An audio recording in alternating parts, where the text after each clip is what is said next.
Per això nosaltres hem fet una aposta contundent per la productivitat i un dels elements fonamentals són els regadius. I un dels regadius emblemàtics, que és els canals d'Urgell, 80.000 hectàrees de regadiu que s'haurien de modernitzar. Per cert, fa 150 anys el canal d'Urgell va ser iniciativa d'un president de l'Institut Agrícola, el senyor Girona. L'Institut Agrícola sempre hem estat posats en totes les batalles que en un principi no s'entenen i al final són imprescindibles per la productivitat.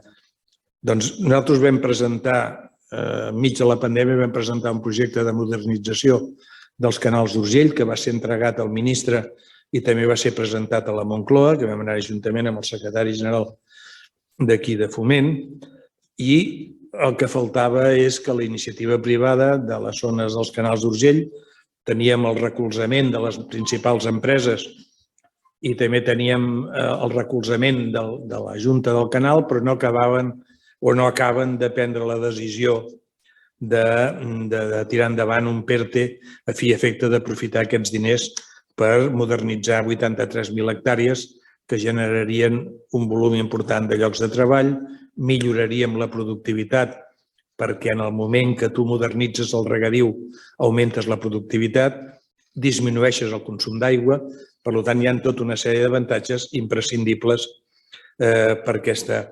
És evident també que evitaríem el despoblament i generaríem una productivitat molt avançada. Segurament més endavant haurem de pensar també en el que fem amb el canal Segarra-Garrigues, que són 70.000 hectàrees més, de les quals 30.000 estan afectades per una cepa, que és un tema que en parlarem per una altra raó.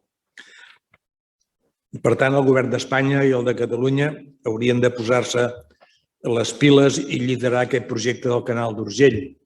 Per què? Perquè ja hi ha diners a disposició. Només fa falta que el demanin i que es posin en efectiu. En aquests moments el Ministeri ja té uns diners disposats per aquest tema. L'únic que la Generalitat ha de recolzar aquest tema, no ho ha recolzat fins avui, i per tant hem de convertir aquest canal, aquests regadius, en uns canals del segle XXI, donat que si d'aquí uns anys determinats no es modernitzen, probablement es perdria una part de la concessió, cosa gravíssima i d'unes greus conseqüències.